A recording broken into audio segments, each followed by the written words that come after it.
네, 80회 마무리하도록 하겠습니다. 나머지 문제 5번부터 7번까지. 자, 문제 5번입니다. 일반 전표 입력 메뉴에 입력된 내용 중 다음과 같은 오류가 발견되었다. 입력된 내용을 확인하여 정정하시오. 이 5번 문제 하는 요령은 제일 먼저 요 날짜 9월 30일 나온 거 요거 일반 전표 입력을 빨리 먼저 검색하십시오. 그렇게 해서 그거를 보면서 이 내용이 뭐가 잘못된 건지를 파악하는 게 일단 요 때부터는 시간이 조금씩 쫓기기 시작하거든요. 그러니까 빨리 파악하는 게 핵심입니다. 자, 9월 30일 대표자 소유 주택이 취득세 25만 원을 회사 보통예금에서 계좌 이체하여 납부하고 세금과 공과로 회계 처리하였다. 자, 무슨 말이냐 하면 9월 30날 차변에 세금과 공과로 처리 25만 원 했다는 소리예요. 그럼 이게 뭐가 잘못된 거죠? 대표자 소유 주택의 취득세면 회사 돈으로 써서는 안 되는 거죠. 개인적인 겁니다. 그래서 세금과 공과가 아니고 뭘로? 인출금으로 처리가 돼야죠. 인출금으로. 그리고 하나 더 있습니다. 아차 실수할 수 있는 거. 보통예금 계좌에서 계좌 이체해서 납부했다고 그랬습니다. 근데 뭘로 돼 있어요? 101번 현금으로 돼 있죠. 두 개 다 수정해 줘야 됩니다. 자, 금액은 손댈 필요 없고요. 자, 그래서 수정을 하면 차변에 세금과 공과를 인출금으로 338번, 그 다음에 현금 요거를 103번 보통예금으로 계정 과목을 둘 다 수정해 주면 되겠습니다. 자, 그러면 됐고요. 자, 그 다음 2번 문제입니다.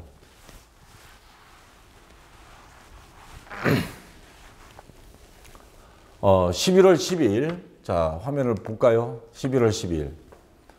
자, 카드 결제일에 신용카드, 국민카드 대금을 납부하고 비품으로 회계 처리하였다.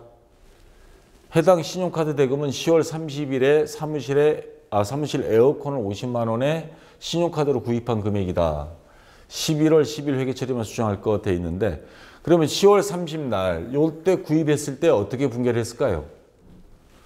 사무실 에어컨을 신용카드로 구입했으면 요때 그러니까 10월 30일이죠. 10월 30일 차변에 비품, 그 다음 대변에 미지급금 이렇게 했었겠죠. 자, 요거를 결제해 준 겁니다.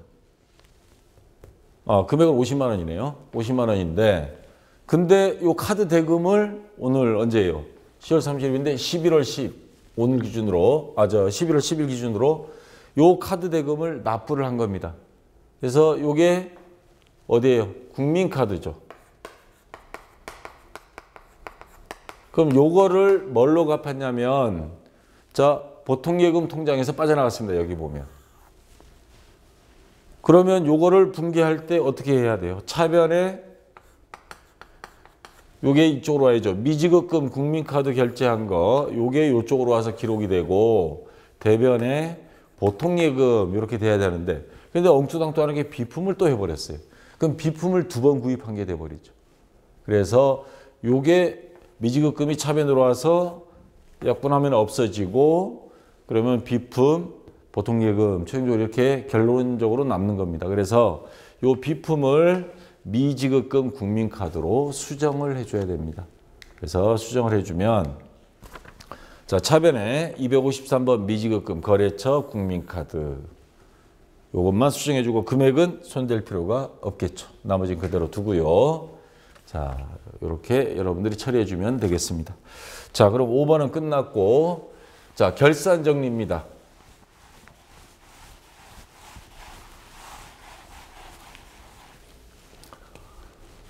다음이 결산정리사항을 입력하여 결산을 완료하시오. 자, 1번 문제. 매출채권, 외상매출금, 그리고 받을러음, 잔액에 대하여 1%의 대손충당금을 보충법으로 설정하다. 그러면 외상매출금과 받을러음 잔액, 이걸 확인해야죠. 그래서 합계 잔액시산표를 들어갑니다. 들어가서 12월 31일 결산일이니까 거기 가서 쭉 내려오다 보면 외상매출금 보일 겁니다. 외상매출금 여기 잔액 차변에 있죠. 자산이니까. 자, 잔액이 얼마냐면 2억 1,200만 원. 그러면 이거에 대해서 곱하기 0.01, 1%니까. 자, 그리고 요 금액이 나오겠죠. 그러면 얼마예요? 동그라미 2개 빼면 212만 원? 예. 12만 원. 자, 그리고 보충법으로 설정하라 그랬죠. 그러면 대손충당금 잔액 있으면 빼줘야 됩니다. 그 밑에 거머리처럼 붙어 다니는 대손충당금이 잔액 여기 보면 66,000원이 있습니다. 요거를 66,000원을 빼줘요. 자, 그러면 254,000원. 자, 요 금액은 외상매출금, 대손충당금 설정해 줘야 되는 거고요. 이번에 받을 어음입니다. 잔액이 4,420만 원. 그러면 자, 요거에 대해서 곱하기 1%니까 0.01. 그러면 44만 2천 원이 되겠죠. 자, 요것도 대손충당금 잔액 요 밑에 있죠? 잔액이 자, 30만 원 있습니다. 그럼 30만 원 빼줘요. 나머지만 보충해 주면 되죠. 그러면 14만 2천 원. 맞죠? 자, 요거 두 개를 자, 분계 차변의 대손사업비 대변의 외상매출금 대손충당금 받을 어음 대손충당금 이렇게 분계를 해서 일반전표 12월 30일 날 입력해도 되고. 자, 쉬운 걸로 가겠습니다. 결산정리 가면 따로 분계를 입력 안 해도 되죠. 그래서 자, 결산자료 입력 가서 여기 가서 이쪽에 보시면 쭉 내려오다 판매비와 관리비에 대손상각이 있습니다. 거기에 외상매출금 받을 어음 요 칸을 찾아서 자, 여기 가서 아까 205만 4천 원. 그 다음에 받을 어음 대손충당금 입력할 거 14만 2천 원. 요거 입력만 그냥 해주고 반드시 잊어버리지 말아야 될 거. 전표 추가 꼭 클릭해 줘야 됩니다. 그러면 자동으로 분계가 만들어집니다. 요거 반드시 여러분들 기억해 두시고요. 가능하면 입력보다 분계 입력보다 일반 전표 입력보다는 결산 자료 입력에 가서 해주시는 게 정확하고 시간도 절약될 겁니다. 자, 이렇게 해주면 되고요. 그 다음에 2번 문제입니다.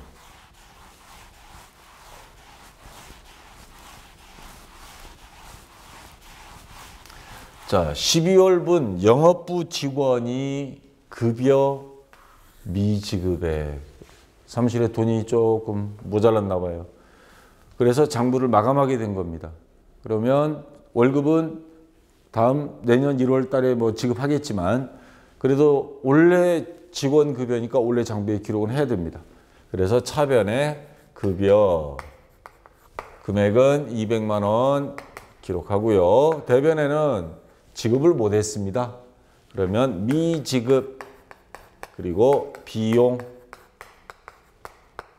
200만 원. 여기서 비용은 급여를 말하는 거고요. 자, 이렇게 해서 입력을 해주면 되겠습니다. 그래서 차변에 801번 급여 200만 원, 대변에 262번 미지급 비용에서 200만 원 이렇게 입력해주면 되겠습니다. 자, 됐고요. 그 다음에 자, 인출금 계정. 사장님이 개인적으로 가져다 쓰거나 가져오거나 했다가 결산시 가서 퉁칩니다. 가져간 게 많으면 자본금에서 빼고 가져온 게 많으면 추가 출자 형태로 해서 자본금에 더해주고. 그래서 그러면 인출금 계정 잔액을 조회하여 그럼 잔액을 확인해 봐야죠. 합계 잔액 시산표를 가서 검색을 해보니 12월 31일 결산일 기준으로 해서 쭉 보니까 자본금 밑에 인출금이 있어요. 그리고 인출금이 차변에 30만 원이 있습니다. 자본은 증가가 대변이죠. 감소가 차변이고. 자본금이나 인출금이나 성격은 똑같은 겁니다. 그러면 자본의 감소, 다시 말해서 30만 원 사장님이 가져갔다 이 말입니다. 그러면 요거 정리를 해야죠. 인출금은 이거 가계정이에요. 임시계정이라는 뜻입니다. 결산시 되면 반드시 없애줘야 돼요. 그래서 없애준다라고 하는 거는 차변에 있는 거 대변에다가 기록을 해주면 됩니다. 대변에 인출금 금액은 30만 원. 그러면 요거 입력하면 퉁치면 인출금은 정리가 돼서 제로가 됩니다. 요 오른쪽에 보면 마이너스 30만 원 돼 있을 거예요. 요거 분기에 입력하면 다 정리가 되고요. 그러면 요 인출금 가져간 거는 뭐예요? 자본금에서 뺀다 그랬죠. 사장님이 돈 가져갔으니까 사장님 돈, 자본금에서 빼서 정리가 들어가야 됩니다. 자본의 감소. 그래서 차변에 자본금 30만 원. 자, 요거 헷갈린 분들 아마 아차하면 반대 방향의 기록 분계를 한 사람 수험생들이 좀 있었으리라고 생각이 됩니다. 요거 조심하셔야 됩니다. 정리하면 자, 인출금이 차변에 있다. 없애줘야 된다. 그럼 대변에 기록해 준다. 그리고 이쪽에는 자본금. 반대 상황일 때는 또 반대로 분계하면 되고요. 자, 이렇게 해주고요. 그래서 입력을 하면 차변에 자본금 자, 30만 원. 그리고 대변에 338번 인출금 30만 원. 이렇게 입력해 주면 되겠습니다. 자, 그다음 수익 비용이 이연 및 예상에서 자, 이거는 수익이 예상에 해당된 겁니다. 요것도 문제가 아주 헷갈리게 만들어 놨어요. 결산일 현재 보통 예금에 대한 기간 경과분 이자 1,000원을 계상하시오. 이자를 줘야 되는 건지 받아야 되는 건지 해석을 잘해야 됩니다. 보통 예금을 은행에 넣어두면 이자가 나가는 게 아니고 이자가 붙죠. 그러면 기간 경과분 이자 1,000원이라는 건 통장에 돈 넣어뒀는데 그거에 대한 이자 1,000원이 은행에서 오지는 않았지만 요게 결산일 12월 31일 기준으로 보니까 올해 이자인데 받는 건 내년에 받을 거다. 하지만 이 이자는 올해 거니까 올해 장부에. 자, 그래서 발생주의 원칙에 의거해서 이자 수익입니다. 이자를 줄 게 아니고 이자 비용이 아니고 이자 수익이다.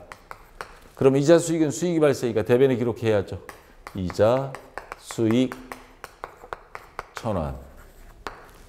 자, 아직 받지 못했어요. 그러면 미수 자산의 증가가 되죠. 미수자가 들어가면 미수금처럼 뭐를 수익은 이자를 말하는 거고요. 미수 수익 1,000원. 자, 이렇게 해서 입력을 해주면 차변에 116번 미수 수익 1,000원, 대변에 901번 이자 수익 1,000원. 이렇게 수익의 예상을 입력하는 겁니다. 자, 조금 헷갈리긴 해요, 이게. 자, 이제 마지막 조회 문제입니다.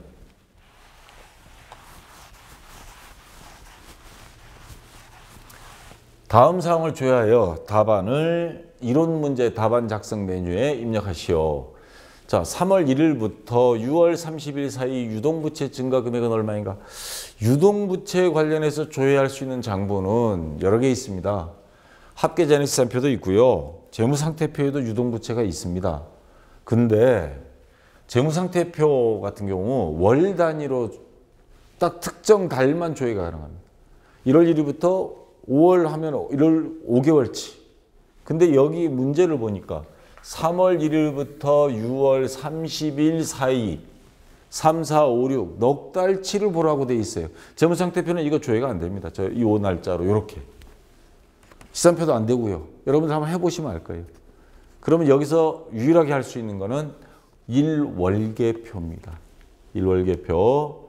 자, 재무 유동부채가 조회가 가능한 거는 시산표, 일월계표, 재무상태표. 자, 요거 볼 수 있는데, 자, 일계표, 월계표에 가서 여기는 언제부터 언제까지가 됩니다. 그러면 3월부터 6월 이제 월계표를 제가 클릭을 했습니다.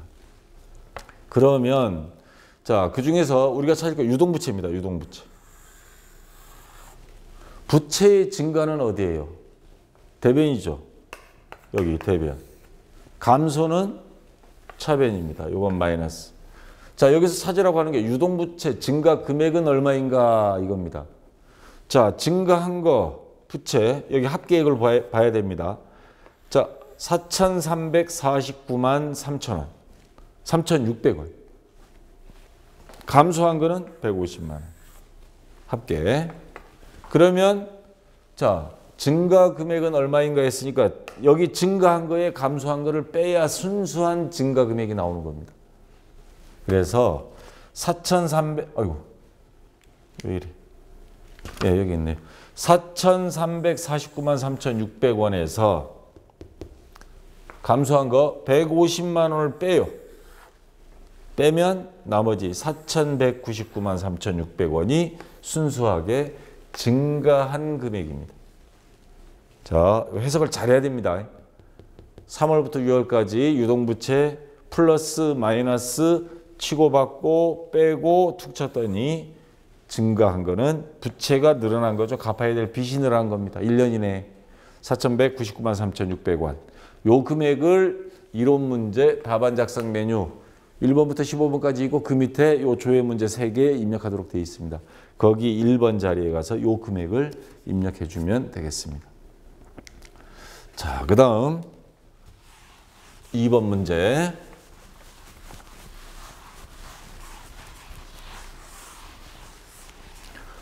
자, 5월 말 현재 비품이 장부가액은 얼마인가?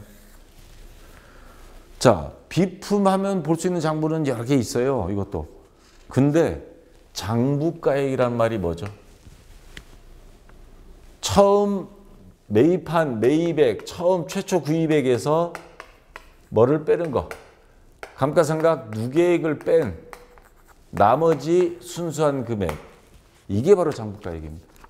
그래서 재무상태표에 가야 감가상각 누계액 자 나와 있는 거 쭉 내려오다 보면 유형자산 중에 비품에 대한 겁니다. 비품 여기 있어요.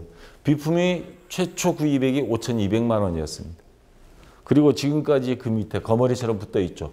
감가상각 누계액 얘는 낡아버린 거예요. 꽤 썼네요. 이 비품이 뭔지 모르겠지만. 그래서 빼서 자동으로 여기 남아있는 금액이 있습니다. 2,900만 원. 얘가 바로 장부가액이 되는 겁니다. 순수한 현재 금액. 자, 그래서 정답은 2,900만 원이 정답이 되겠습니다. 자, 됐고요. 그 다음 자 마지막 문제입니다. 4월 말 외상매입금 잔액이 가장 적은 거래처 금액 나오면 이거 무슨 장부? 이건 아주 고맙습니다. 거래처 원장을 뒤지면 됩니다. 그래서 자 거래처 원장 가서 4월 말이니까 4월 30일에서부터 4월 30일 계정 과목은 251번 외상매입금 해서 거래처 101번부터 맨 밑에 그냥 편의상 맨 밑에는 국민카드까지 다 눌렀어요.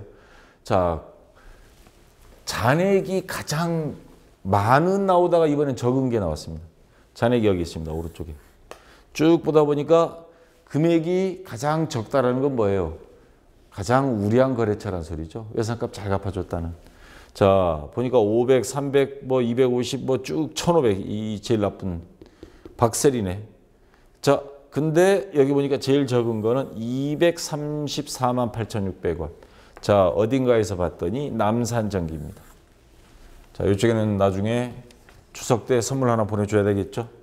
자 그러면 두 가지를 입력해야 됩니다. 거래처 남산전기 금액은 234만 8,600원. 요거 입력해 주면 되겠습니다. 자 여기까지 해서 82회 최근 3년 동안 가장 합격률이 저조했던 제가 전체적으로 지금 평론하면 이론 시험은 좀 어려웠습니다. 그 다음 1, 2, 3, 4번은 뭐 평이했고요. 근데 4, 5, 6번 중에 보면 인출금이라든가 조금 난해한 것들이 한두 개는 있었습니다. 자, 이런 형태 앞으로도 출제될 수 있다는 거 감안해서 여러분들 반복해서 한번 보시고요. 이번 83회 4월 6일 시험 우리 카페 회원님들은 전부 다 합격하기를 제가 기원하겠습니다. 자, 열공하시고 꼭 합격해서 합격 수기 한번 기대할게요. 자, 화이팅! 수고했습니다.